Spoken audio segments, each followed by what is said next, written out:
আজকে আমি আপনাদের জন্য নিয়ে এসেছি মাসকলাই ডালের একটা দুর্দান্ত রেসিপি নিয়ে।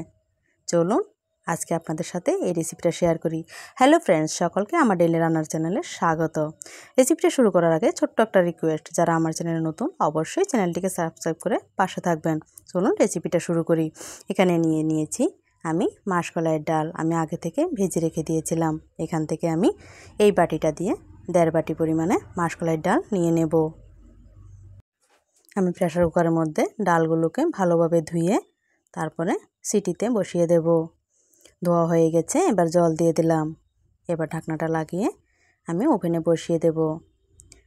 ডালটা বসানো হয়ে গেছে। এইদিকে আমি মাছের মাথা নিয়ে হাজির হয়ে গেছি। এই মাছের মাথাগুলো দিয়ে আজকে ডালটা রান্না করব। এখানে আছে একটা রুই মাছের মাথা আর দুটো ব্রিগেড মাছের মাথা। আমি এখানে এই মাছগুলোর মাথাগুলো দিয়ে আজকে ডালটা রান্না করব। যদি এখান থেকে শুধু ব্রিগেড মাছের যে দুটো মাথা মানে 4টে টুকরো ওইগুলোই আমি দিয়েছিলাম, আর কার্পু মাছের মাথাটা আমি দেইনি। এবার ওভেনে কড়াই বসিয়ে দিয়েছি, তেল গরম হয়ে গেছে। মাছের মাথাগুলো একে একে সবগুলো ভেজে নেব। দেখতে পাচ্ছেন আমি সবগুলো মাথাই একে একে পজিশন করে বসিয়ে দেব। সবগুলো মাছের মাথা দেওয়া হয়ে গেছে, এক পিঠ প্রায় হয়েও গেছে। এবার আমি উল্টে পাল্টে দিচ্ছি। শুধু মাসকলাইয়ের ডাল নয়, অন্য যে কোনো ধরনের ডাল আপনারা এই মাছের মাথা দিয়ে রান্না করে দেখতে পারেন, খুব ভালো লাগে খেতে। মুগ ডাল, অরহর ডাল, বিউলির ডাল, সিমের বিচির ডাল, সব ডালই খেতে মাছের মাথা দিয়ে দুর্দান্ত লাগে। এবার যে ডালগুলো সিদ্ধ করে রেখেছিলাম ওই ডালগুলোকে আমি মিক্সারের জারে নিয়ে নিচ্ছি, পেস্ট করে নেব। ওই ডালগুলো খুব গরম ছিল, এগুলোকে আমি ঠান্ডা জল দিয়ে ধুয়ে নিয়েছিলাম। যে ধোয়ার জলটা ছিল ওই জলের মধ্যে এবার যে পেস্ট করে নিয়ে এসেছি ডালটা ওইগুলো নিয়ে নিচ্ছি। জলটা আমি ফেলে দেব না, ওই জলের মধ্যে পেস্টটা নিয়ে নিচ্ছি। এবার পেস্টটা যেহেতু একটা দলা পাকানো ছিল, এটাকে ভালোভাবে জলের সাথে আমি মিশিয়ে নেব। ভালোভাবে হাতের সাহায্যে আমি সেটাকে ব্লেন্ড করে নিচ্ছি, একটু যাতে কোনো দানা পাকানো না থাকে সেই জন্য সবটাকে আমি হাতের সাহায্যে ভালোভাবে মিশিয়ে নিচ্ছি। সবটা মেশানো হয়ে গেলে এবার এতে দিয়ে দিলাম পরিমাণ মতো নুন ও হলুদ। এবারে বলটা সহকারে আমি একটু জালে বসিয়ে দেব গরম হওয়ার জন্য। এবার একটা বাটি নিয়ে নিলাম, এতে নিয়ে নেব কিছু মশলা। ধনে জিরে মরি গুঁড়ো নিয়েছি ঝাল লঙ্কার গুঁড়ো, কাশ্মীরি লঙ্কার গুঁড়ো, হলুদ ও পরিমাণ মতো নুন। এবার একটু জল দিয়ে আমি মশলাটা গুলে নেব ভালোভাবে।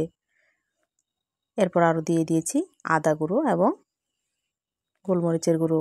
এবার ভালোভাবে সবগুলো গুলে নিয়েছি।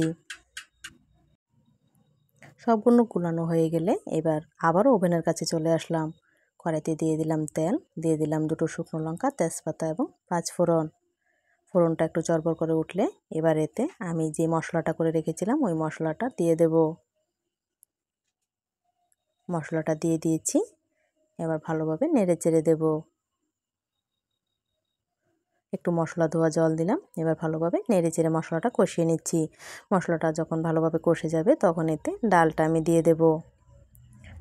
আমার এই রেসিপিটা যদি আপনাদের ভালো লাগে অবশ্যই বাড়িতে ট্রাই করে দেখবেন, ভালো হলে কমেন্ট করে জানাবেন। এবার ডালটা সম্বার দেওয়া হয়ে গেছে, এবার আমি একটু নেড়ে চেড়ে দিয়ে মাথাগুলো দিয়ে দেব। মাছের মাথাগুলো আমি কি বেশি ভাঙবো না, দেখতে পাচ্ছেন আমি কোনোটাকে আস্তা কোনোটাকে 2 টুকরো করে করে দিচ্ছি, এমনি নাড়াচাড়া ভেঙে যাবে, সেই জন্য আমি বেশি ভাঙবো না। দিয়ে দিলাম সবগুলো মাছ। এবার বেশ কিছুক্ষণ নাড়াচাড়া করে ফুটিয়ে নেব। ডালটা ফুটে উঠেছে, এই পর্যায়ে আমি একটু টেস্ট করে দেখেছিলাম, একটু নুনের প্রয়োজন ছিল, একটু নুন দিয়ে দিয়েছি। আর দিয়ে দিয়েছি একটু মিষ্টির জন্য আমি এখানে গুড় ব্যবহার করেছি, আপনারা চাইলে চিনিও ব্যবহার করতে পারেন। দিয়ে দিলাম 2টো কাঁচা লঙ্কা। এবার ভালোভাবে নেড়ে চেড়ে দিচ্ছি। এবার মিনিট 10 ফুটিয়ে আমি নামিয়ে নেব। যখন ডালটা প্রায় ঠান্ডা হয়ে গেছে তখন আমি নামিয়ে নিয়েছি। দেখতে পাচ্ছেন কীরকম হয়েছে, আমাকে অবশ্যই কমেন্ট করে জানাবেন। আমার এই রেসিপিটি যদি আপনাদের ভালো লাগে তাহলে অবশ্যই লাইক শেয়ার সাবস্ক্রাইব করে দেবেন এবং বেল আইকনটি প্রেস করতে অবশ্যই ভুলবেন না, যাতে পরবর্তী রেসিপি নোটিফিকেশন সবার আগে আপনি পেয়ে যেতে পারেন। ভিডিওটি শুরু থেকে শেষ পর্যন্ত দেখার জন্য সকলকে অসংখ্য ধন্যবাদ। দেখা হচ্ছে আগামী রেসিপিতে, ততক্ষণ পর্যন্ত ভালো থাকুন, সুস্থ থাকুন।